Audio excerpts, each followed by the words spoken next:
Le 24 mai 1984, après avoir cherché sa fille pendant plus d'1 heure dans les rues de Kenosha au Wisconsin, Juanita Witt, la mère de la petite Vernita Witt, 9 ans, appelle la police.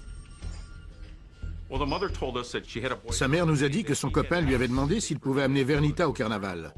Mais il était plus de 11 heures et il n'était toujours pas revenu. La mère de Vernita leur parle de son copain. Elle avait fait sa connaissance environ 1 mois et demi auparavant. Il avait dit qu'il s'appelait Robert Knight, qu'il vivait à Kenosha, sur la 20e rue. Il avait même montré à Madame Witt des pièces d'identité. Il lui rendait visite 2 ou 3 fois par semaine. Ils mangeaient ensemble. Il avait beaucoup de charme et de charisme.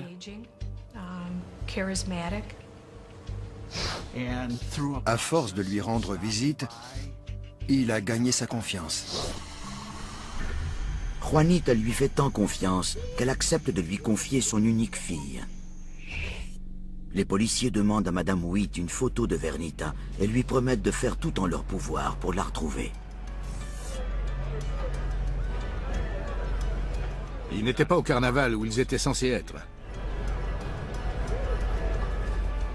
Nous ne savions plus où les chercher.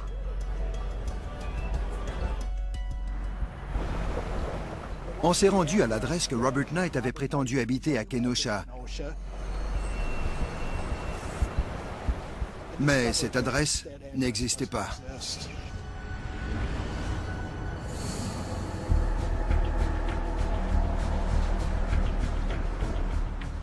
La police a convoqué Juanita au poste. Robert Knight n'apparaissait pas dans leur dossier. Alors, ils lui ont fait parcourir les albums de photos signalétiques. Elle s'est arrêtée sur la photo de celui qu'elle croyait être Robert Knight, qui s'appelait en réalité Alton Coleman. Alton Coleman, 28 ans, est bien connu des policiers. Les policiers de Kenosha ont compris qu'ils avaient affaire à un violeur récidiviste et ils se sont aussitôt mis à sa recherche.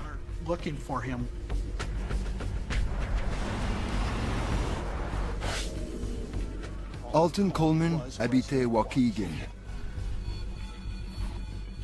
Alors il était logique de commencer les recherches à sa résidence.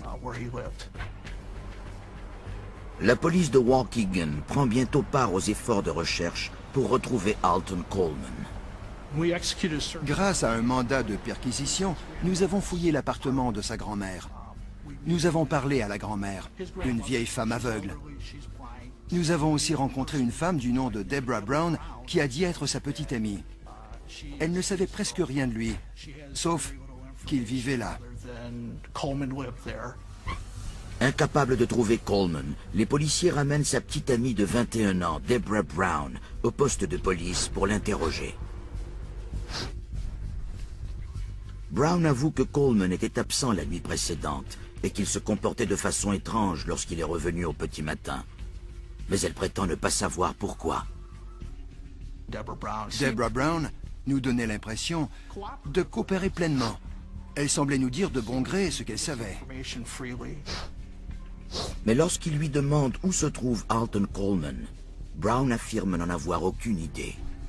Croyant qu'elle dit la vérité, les policiers la laissent partir.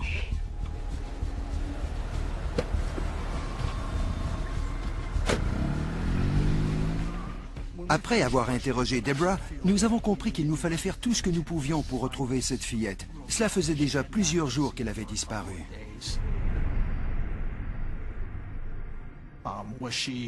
Était-elle séquestrée quelque part?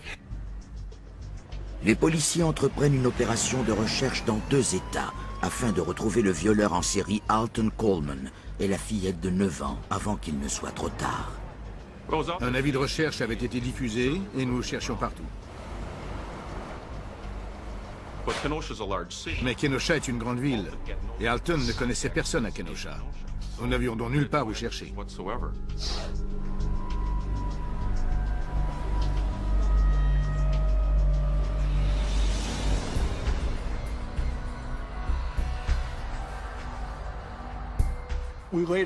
Puis, nous avons découvert qu'il avait tenté d'acheter une arme à feu de quelqu'un qu'il connaissait. Nous avons aussi appris qu'il avait fait quelques coups de fil pour emprunter de l'argent. Un policier de Waukegan l'avait aperçu près de chez sa sœur, mais il s'était enfui en courant. Il avait aussi emprunté, puis volé une voiture à un ami à lui. Nous savions donc qu'il tentait d'échapper à la police, sans doute parce qu'il avait commis un crime horrible.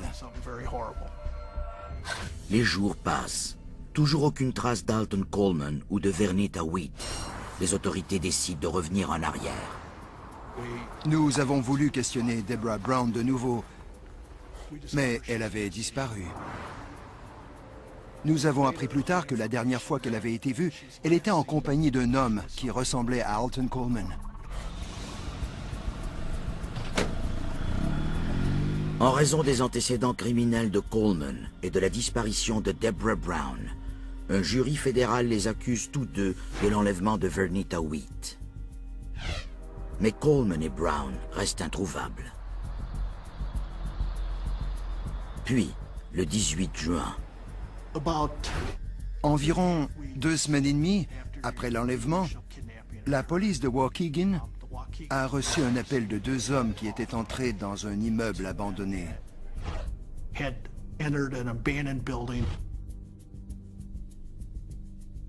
Et ils étaient entrés dans un des appartements abandonnés. Ils avaient défoncé la porte de la salle de bain et ils avaient découvert un cadavre.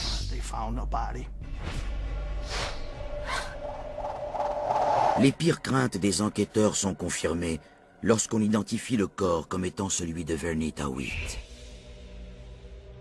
Le corps était dans un état de décomposition avancée. Ses mains et ses jambes étaient ligotées à l'aide de câbles. On a déterminé qu'elle était morte par strangulation.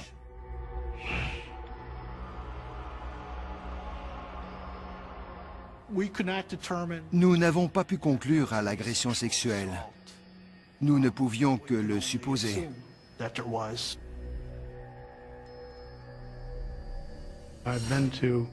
En tant que procureur, j'ai vu plusieurs scènes de crimes et d'homicides. Et je ne crois pas en avoir oublié une seule.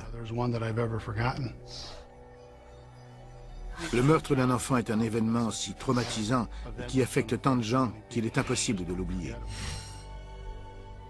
Comment peut-on en venir à commettre un tel crime contre un enfant si jeune? Nous sommes en face d'où se trouvait le 114 rue Belvedere. À l'époque, c'était un immeuble d'appartements abandonné de 2 ou 3 étages. Cette scène est toujours présente dans ma mémoire. Il y avait des enquêteurs, des techniciens en scène de crime et des employés du bureau du coroner. Je crois que nous nous souvenons tous de ce que nous avons vu ce jour-là. La police de Waukegan a relevé les empreintes digitales sur les lieux et sur la partie inférieure de la porte de la salle de bain. On a trouvé 2 empreintes, dont celle du pouce d'Alton Coleman. Ce que nous présumions dès le départ s'est confirmé. Coleman avait tué cette jeune fille.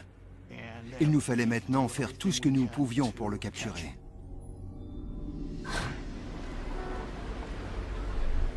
Tout le monde avait peur, parce qu'on ne l'avait pas capturé et on ne savait pas où il se trouvait.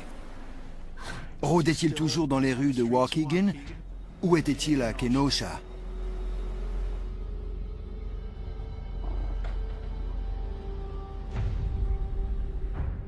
Personne ne le savait.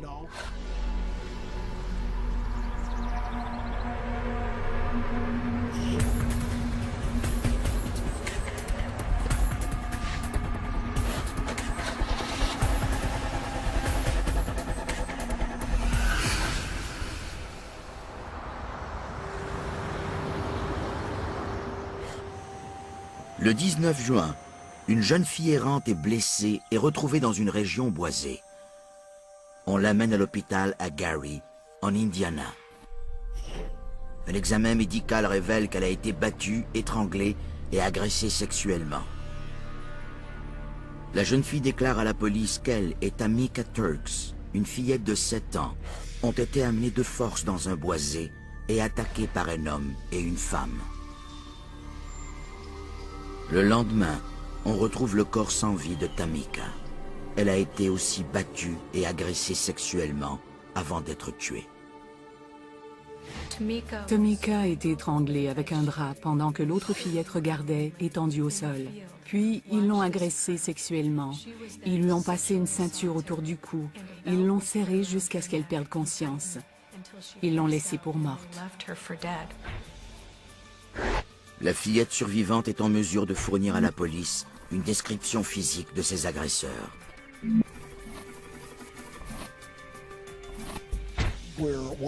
Les informations télévisées de Chicago ont révélé la découverte du corps de Vernita Wheat. Puis, il y a eu un autre reportage sur 2 jeunes filles qui avaient été agressées, puis l'une d'elles tuée à Gary, en Indiana. Je me suis d'abord dit, Coleman ne peut pas être l'auteur de tous les meurtres. Mais plus je regardais le reportage, plus j'étais convaincu qu'il s'agissait maintenant d'une série d'homicides.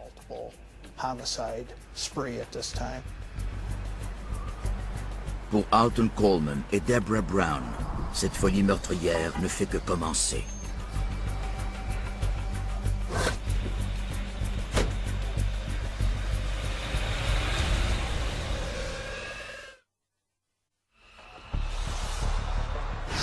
À l'été 1984, les autorités fédérales et locales sont à la recherche d'Alton Coleman, 28 ans, et de sa petite amie Deborah Brown, 21 ans. Ils sont recherchés au Wisconsin et en Indiana pour des enlèvements au cours desquels ils ont tué 2 fillettes et gravement blessé une 3e. Au moins 100 agents de la police locale et du FBI fouillaient la région. La paranoïa gagne la population et rend les recherches plus difficiles. On a déclaré avoir vu Coleman près de 200 fois, mais ce n'était jamais réellement lui.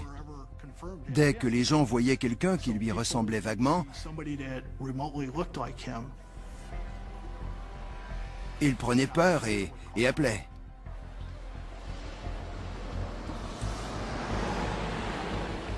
Ce n'est pas la première fois qu'Alton Coleman est recherché. La première fois que j'ai entendu parler de Coleman, il avait pris part au vol d'un restaurant de Waukegan et participé au kidnapping et au viol de sa propriétaire. On l'a alors reconnu coupable de vol.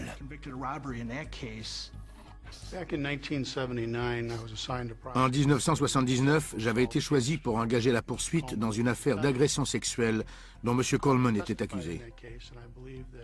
Il avait témoigné et je crois que les jurés avaient avalé son histoire.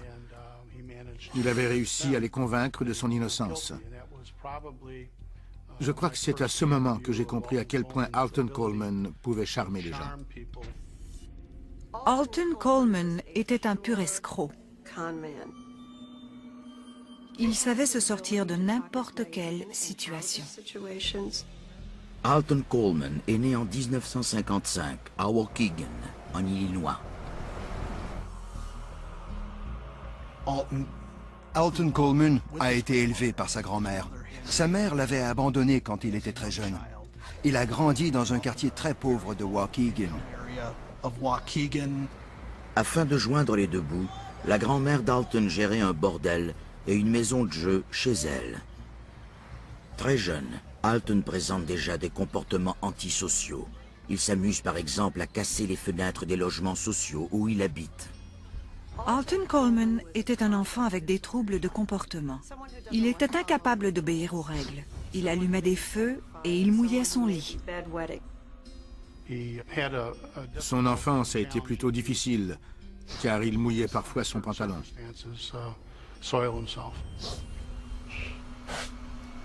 Des enfants de son quartier l'avaient surnommé Pipi.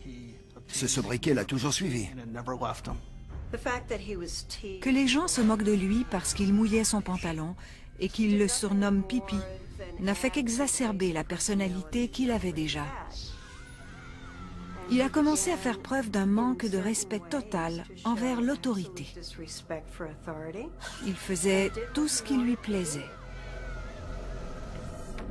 Alton Coleman a commencé par commettre des petits larcins pour lesquels il n'était pas puni.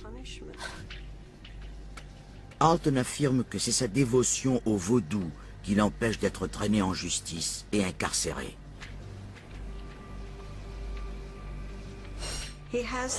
Il n'avait aucun respect pour l'autorité parce qu'il n'y avait jamais été soumis. Enhardi par l'impunité dont il jouit, Alton passe au crime plus grave. En 1973, à l'âge de 18 ans, il est arrêté pour agression sexuelle. Un crime pour lequel il serait arrêté à 5 autres reprises au cours des 10 années suivantes. Il est acquitté 5 des 6 fois. En prison, Alton est réputé pour agresser et violer les autres détenus. Un psychiatre de la prison le décrit comme un individu prêt à avoir des rapports sexuels avec n'importe qui, homme, femme ou enfant. C'était un prédateur sexuel. Il n'avait aucune conscience. Vers la fin de 1983, Coleman fait la connaissance de Deborah Brown, âgée de 21 ans. Deborah Brown venait d'une famille de 11 enfants. Ils s'occupaient tous l'un de l'autre. Elle n'avait pas beaucoup d'éducation et son QI était plutôt bas. Son quotient intellectuel se situait entre 59 et 75. D'après les nombres seulement, elle aurait pu être considérée comme ayant une légère déficience mentale. Elle présentait ce qu'on appelle un trouble de la personnalité passive dépendante. Elle avait besoin de dépendre d'un autre. Coleman a délibérément choisi Deborah Brown. D'une façon ou d'une autre, il savait que Deborah Brown serait la partenaire idéale. Elle le voyait comme un homme bon et compréhensif. Elle s'imaginait qu'il allait transformer sa vie en un rêve et elle est tombée sous son charme. Elle aurait fait n'importe quoi pour le garder dans sa vie. Il savait repérer les gens vulnérables qu'il pourrait exploiter. Deborah Brown était tombée sous son charme. Elle le désirait et elle était follement amoureuse de lui.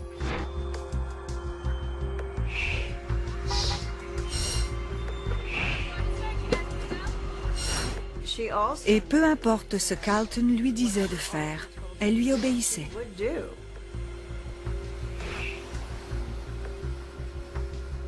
Même si elle savait que c'était mal. Les autorités savent maintenant qu'elles n'ont pas affaire à un, mais bien à 2 criminels en liberté. Ils sont donc 2 fois plus dangereux. Le 19 juin 1984, à Gary, en Indiana, les parents de Donna Williams, 25 ans, signalent sa disparition. Ils déclarent à la police qu'elle était partie chercher de nouveaux amis en voiture. Alton Coleman avait rencontré Donna Williams.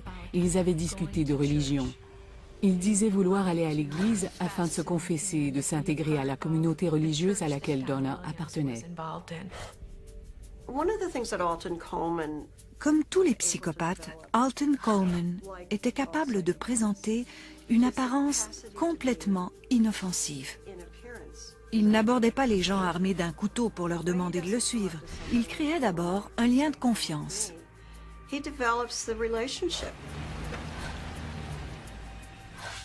Une semaine plus tard, on retrouve la voiture de Williams abandonnée à Détroit, au Michigan.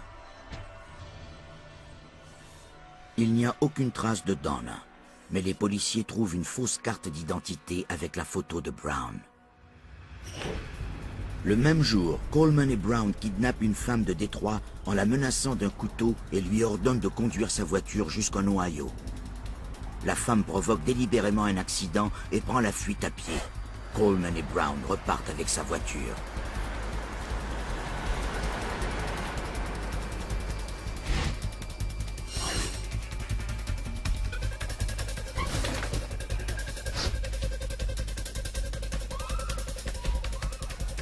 Le 28 juin, un couple de Dearborn Heights est brutalement agressé dans sa résidence par Alton Coleman et Deborah Brown, qui les dévalisent et volent leur voiture. Ils agissaient comme des animaux. Ils attaquaient n'importe qui, n'importe comment, n'importe où. Ils ne se souciaient aucunement de leurs victimes. Deborah Brown le suivait aveuglément. Elle aurait fait n'importe quoi pour rendre Alton heureux.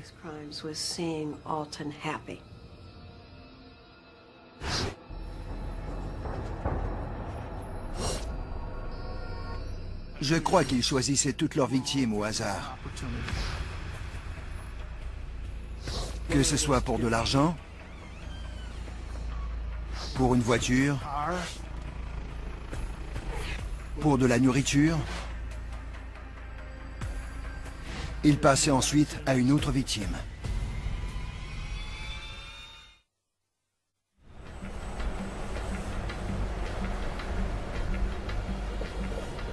En juillet 1984, Alton Coleman et Deborah Brown s'en prennent à plusieurs personnes dans le Midwest américain. Ils ont déjà tué 2 enfants et brutalement agressé plusieurs autres innocents. Alton Coleman recherchait le plaisir sexuel et le plaisir sadique d'agresser un être humain. C'est ce qui le motivait. Deborah, quant à elle, faisait ce que Alton lui disait de faire. Elle ne cherchait qu'à le rendre heureux. Les autorités de 4 États recherchent sans relâche le couple afin de les stopper avant qu'ils ne frappent à nouveau. C'était l'enquête la plus intensive et la plus complexe à laquelle j'ai participé. Nous avions affaire à 2 criminels qui s'en prenaient à quiconque était le moindrement vulnérable. C'était terrifiant. Il ne s'agissait pas de 2 membres d'un gang de rue qui effrayaient tout le monde. C'était un couple ordinaire. Ils pouvaient s'en prendre à n'importe qui.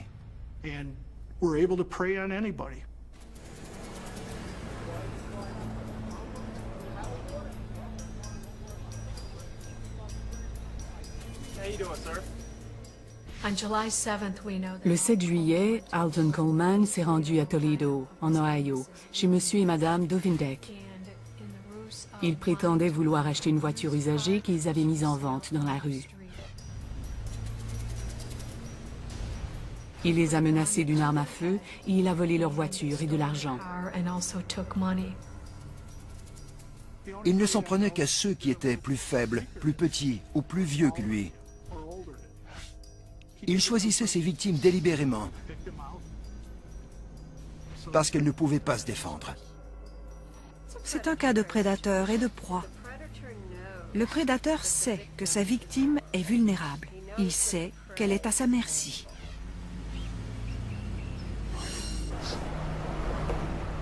Malgré leurs efforts considérables, les policiers sont incapables de retracer les 2 criminels.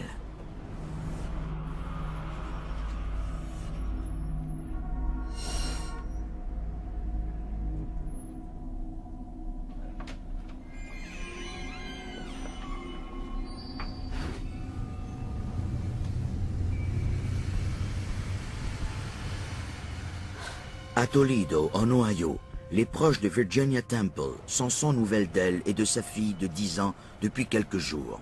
Le 11 juillet, ils signalent leur disparition à la police.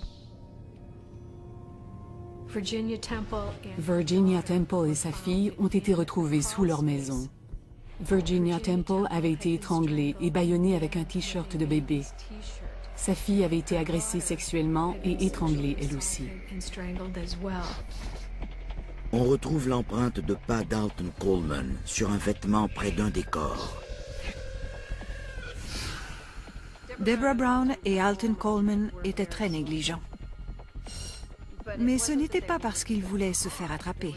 Ils étaient seulement si arrogants qu'ils ne ressentaient pas le besoin de se cacher. Le même jour où les corps de Virginia Temple et de sa fille sont retrouvés, le cadavre de Donna Williams est découvert dans une maison abandonnée à Détroit. Elle a été étranglée avec un bas-culotte. Les meurtres que Coleman et Brown ont commis sont plus brutaux que tous les crimes sur lesquels j'ai enquêté ou dont j'ai entendu parler.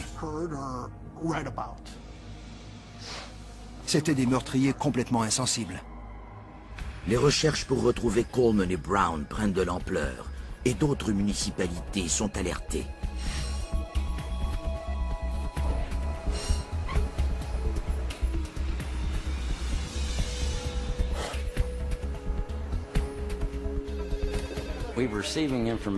On nous avait prévenu que les deux pouvaient être dans la région. C'était effrayant. Personne ne s'attend à ouvrir sa porte et parler à des gens de façon civilisée, puis de se faire brutalement attaquer et tuer par ces mêmes gens. C'est comme ça que ces lâches avaient l'avantage.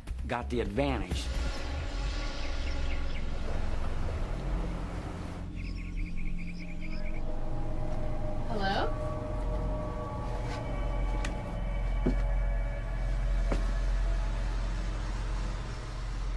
Le 13 juillet, Sherry Walters, 19 ans, découvre ses parents Harry et Marlene sauvagement battus dans le sous-sol de leur résidence de Norwood, en Ohio. Harry et Marlene avaient une tente roulotte à vendre dans leur cour arrière. Alton Coleman et Deborah Brown ont prétendu être intéressés à acheter cette tente roulotte.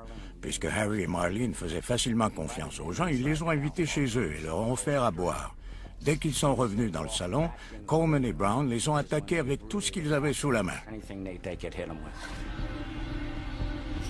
Ils les ont matraqués. Elle a été battue à mort et lui est passé à 2 doigts de mourir.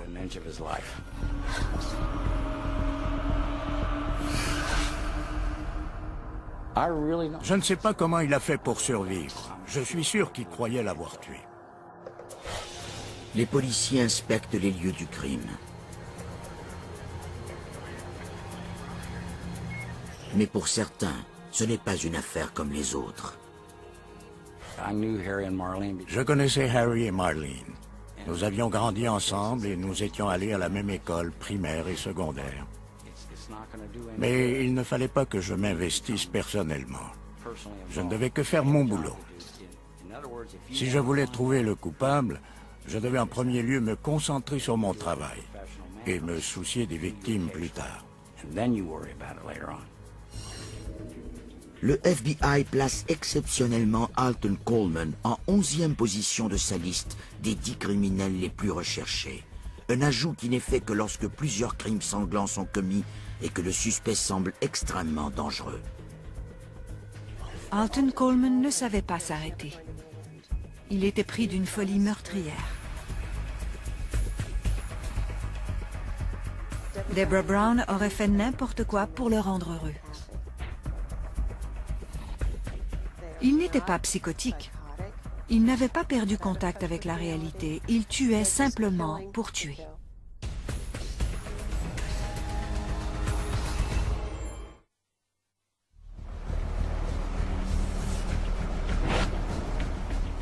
Alton Coleman et Deborah Brown, un couple de dangereux criminels, commettent une série de vols, de meurtres et de viols dans le Midwest américain pendant l'été 1984. Les autorités déploient tous leurs efforts afin de les arrêter avant qu'ils ne récidivent.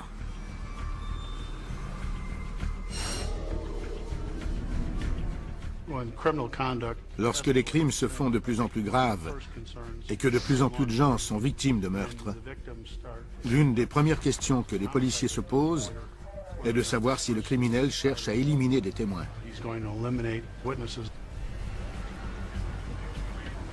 Si c'est le cas, la police fera tout en son pouvoir pour mettre le grappin sur le criminel. Plus le temps s'écoule, moins il y a de chances d'attraper le criminel.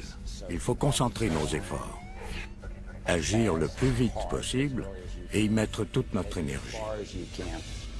Une tâche d'autant plus difficile que le couple est imprévisible et que les attaques se font de plus en plus audacieuses. Comme la plupart des couples de meurtriers, ils s'imaginaient à l'abri de tout. Ils ne pensaient pas pouvoir se faire attraper. Et ils croyaient que leurs crimes demeureraient impunis.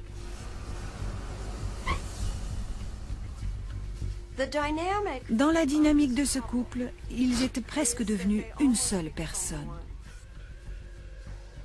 Alton Coleman et Deborah Brown ne formaient qu'un seul organisme.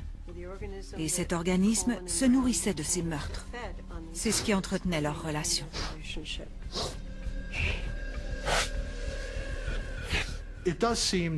Il semble qu'elle participait de plus en plus au crime. Elle s'était presque élevée à son niveau. Un niveau de violence dont personne n'est à l'abri.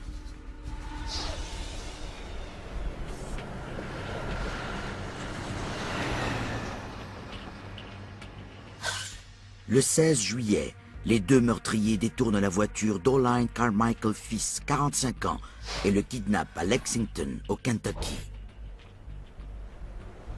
Coleman et Brown se rendent ensuite à Dayton, en Ohio, où ils abandonnent la voiture.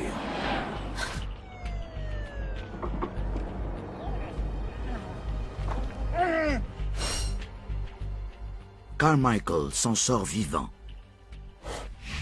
Le 17 juillet, à Dayton, Coleman et Brown attaquent un révérend de 82 ans et sa femme de 76 ans qui les ont aidés la semaine précédente en les hébergeant.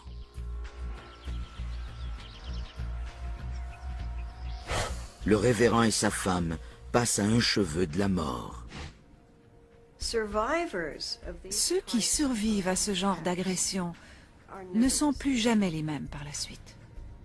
Il est très difficile de faire confiance aux gens après une telle expérience. Même si on dit souvent qu'on peut y survivre, les victimes sont généralement incapables de retrouver leur innocence ou de faire véritablement confiance à quelqu'un. Au fond d'elles-mêmes, elles n'y parviennent plus.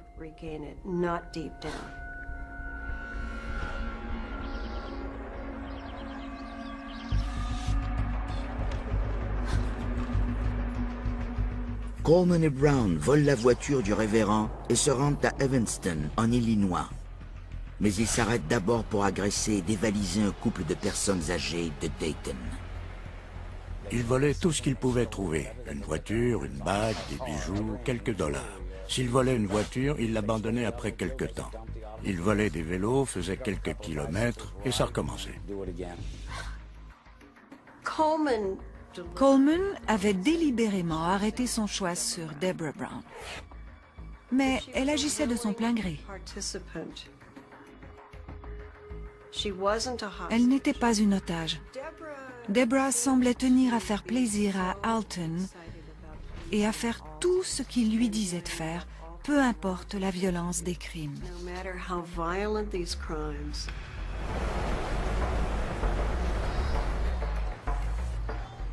Deux jours après que Coleman et Brown ont quitté l'Ohio, on trouve le corps de Tony Story, 15 ans, dans un immeuble abandonné de Cincinnati. Story a reçu plusieurs coups de couteau et une balle dans la tête, mais elle est morte étranglée. Des témoins ont aperçu Story en compagnie de Coleman et de Brown. Et un bracelet appartenant à Virginia Temple, une autre de leurs victimes, est trouvé sous le corps de Story. Coleman a délibérément placé cet élément de preuve, laissant voir une nouvelle facette de sa personnalité.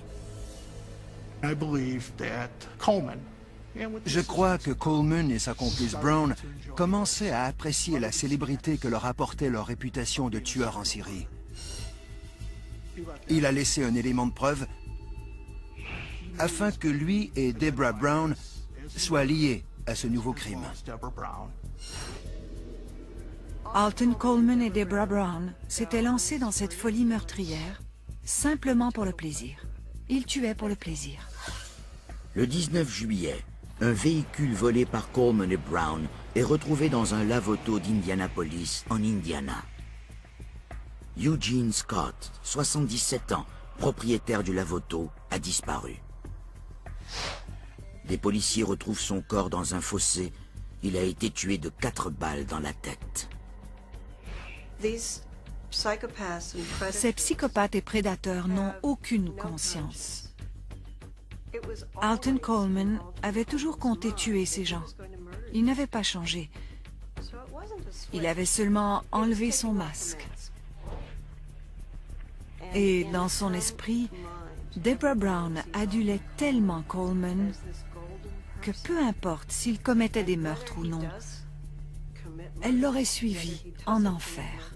She would follow him into hell.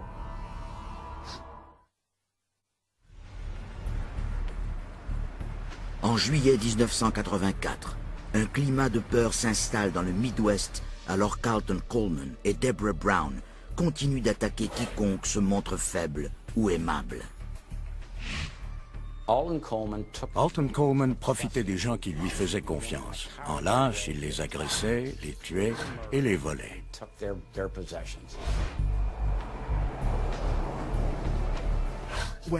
Lorsque Coleman et Brown ont commis leur premier meurtre, je croyais au début que Brown ne faisait que suivre Coleman. Mais elle s'est avérée être plus qu'une simple complice. Au-delà de ce que j'imaginais. Deborah Brown n'avait pas été menacée et elle n'était pas victime de violences conjugales. Elle était devenue complice à part entière et elle allait jusqu'à aborder elle-même les victimes.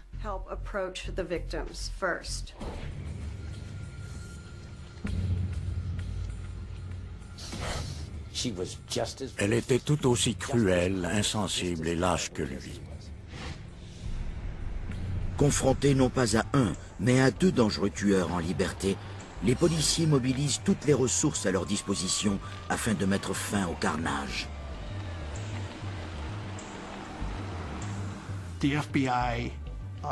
Le FBI a établi un profil psychologique qui prédisait qu'il reviendrait à Waukegan. Nous nous sommes préparés pour cette éventualité. Nous avons informé nos unités de patrouille et tous nos policiers. Les agents du FBI se sont rendus à Evanston, en Illinois. Et ils ont informé la police locale. Ils ont aussi placé des avis de recherche un peu partout à Evanston.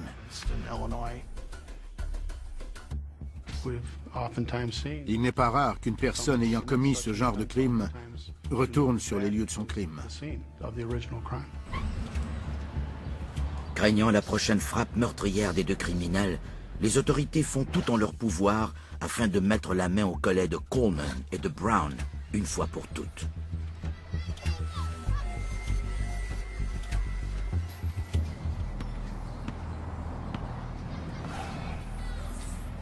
Coleman et Brown ont été vus dans un parc à Evanston, en Illinois,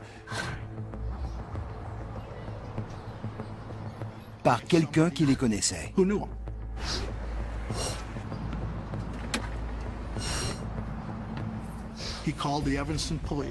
L'homme a appelé la police d'Evanston. Ces tueurs voulaient-ils en finir en provoquant ce qu'on appelle un suicide par police interposée, c'est-à-dire se faire tuer par les policiers durant une arrestation? Ou voulaient-ils plutôt se faire capturer et recevoir la publicité qu'ils croyaient mériter en tant que tueurs en série?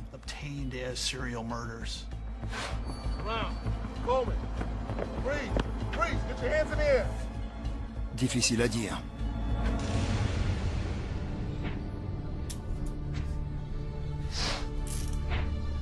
Le 20 juillet 1984, Alton Coleman et Deborah Brown sont arrêtés.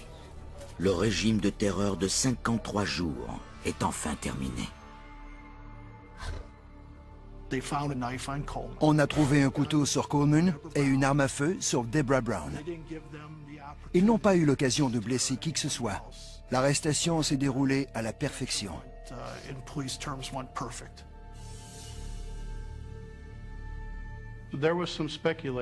Certains disaient qu'il en avait assez de tenter d'échapper à la police. Coleman était en cavale depuis quelque temps déjà, et il n'en pouvait plus. Nous étions heureux de les avoir capturés et emprisonnés. Mais le plus important pour la population et les victimes, c'est qu'ils étaient enfin hors d'état de nuire. On croit qu'au cours des 8 semaines qu'a duré leur carnage, Coleman et Brown ont commis 8 homicides, 7 viols, 3 enlèvements et 14 vols à main armée.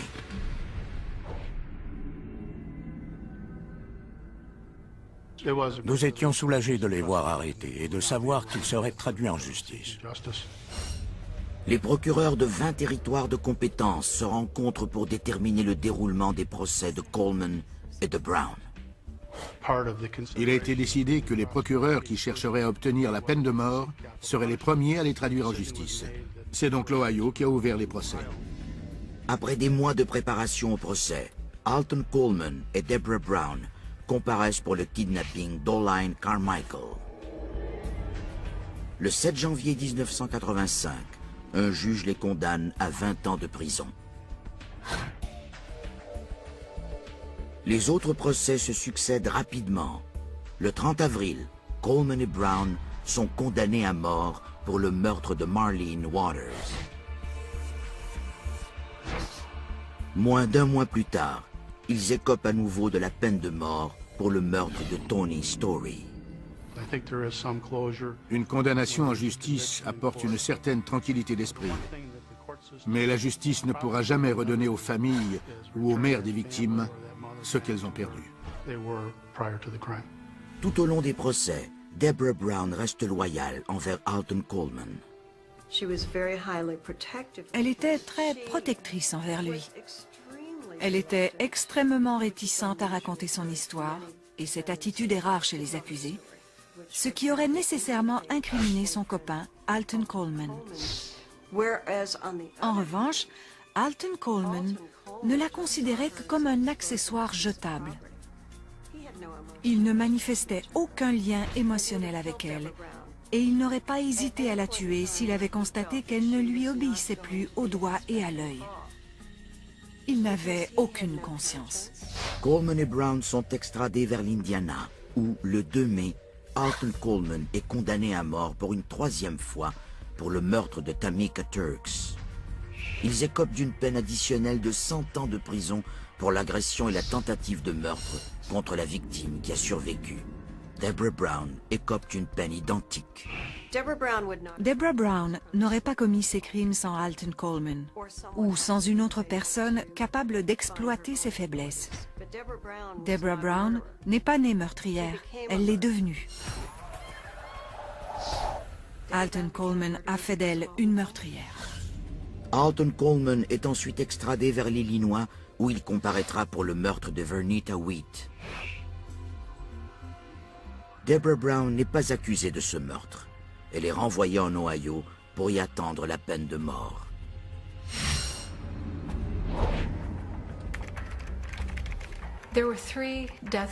Alton Coleman avait déjà été condamné à mort à 3 reprises. Mais lorsqu'il est arrivé ici, en 1986, nous n'avons eu qu'à regarder la photo de Vernita Wheat, une fillette, pour décider de le traîner en justice à notre tour. Son procès s'ouvre le 15 janvier 1987 et prend fin le 24 janvier. Il est reconnu coupable et écope d'une autre peine de mort. Après que la peine de mort eut été prononcée, les jurés ont demandé au juge s'ils pouvaient nous voir, Matt Chancey et moi. Nous sommes entrés dans la salle des jurés et ils se sont levés et nous ont applaudi. Ayant maintenant reçu 4 fois la peine de mort, Alton Coleman devient la première personne à être condamnée à mort dans 3 États différents. Il tente de faire annuler ses sentences en prétendant, entre autres choses, qu'il a été négligé et abusé dans son enfance. On est psychopathe dès sa naissance. On ne le devient pas. On ne devient pas un arnaqueur ou un psychopathe parce qu'on se fait taquiner. On l'est dès la naissance.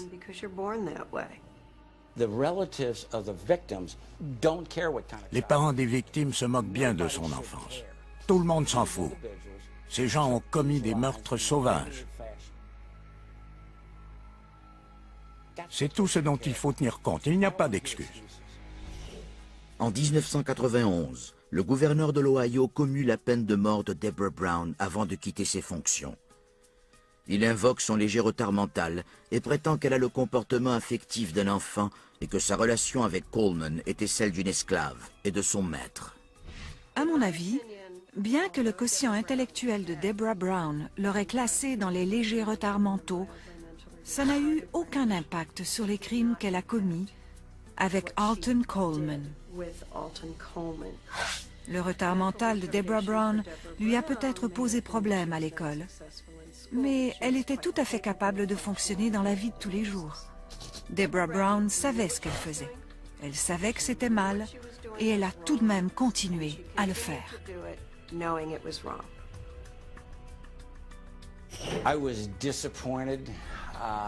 J'étais déçu, c'est le moins qu'on puisse dire. Elle aurait dû être exécutée, mais elle y a échappé. Ça m'a dégoûté. Les gens qui ont pris cette décision auraient dû être présents sur les lieux du crime plutôt que de se laisser influencer par cette petite pleurnicharde derrière les barreaux et de commuer sa peine. Après avoir épuisé ses appels, le 26 avril 2002, à l'âge de 46 ans, Alton Coleman est exécuté par injection létale au Mansfield Correctional Institution, près de Lucasville, en Ohio. En raison du grand nombre de victimes et de proches des victimes qui avaient demandé à assister à l'exécution, une émission en circuit fermé est présentée afin d'accueillir le plus de gens possible. Ai-je assisté à l'exécution? Non. J'ai essayé, mais je n'ai pas pu avoir de place. Elles étaient déjà toutes prises. Certains diront qu'ils ne voudraient pas assister à une exécution. Moi, j'ai suivi l'affaire dès le départ et je savais comment ça allait se terminer. Alors je voulais la suivre jusqu'à la fin. Alton Coleman n'était que déchet de l'humanité. Peu importe qui, peu importe leur âge, peu importe que ce soit des gens vulnérables, il tuait pour le plaisir ou pour l'argent. Il n'y avait aucune chance que cet homme puisse se réhabiliter. C'est certainement un grand service qu'on rend aux victimes et à la population en s'assurant qu'ils soient retirés de la société à tout jamais.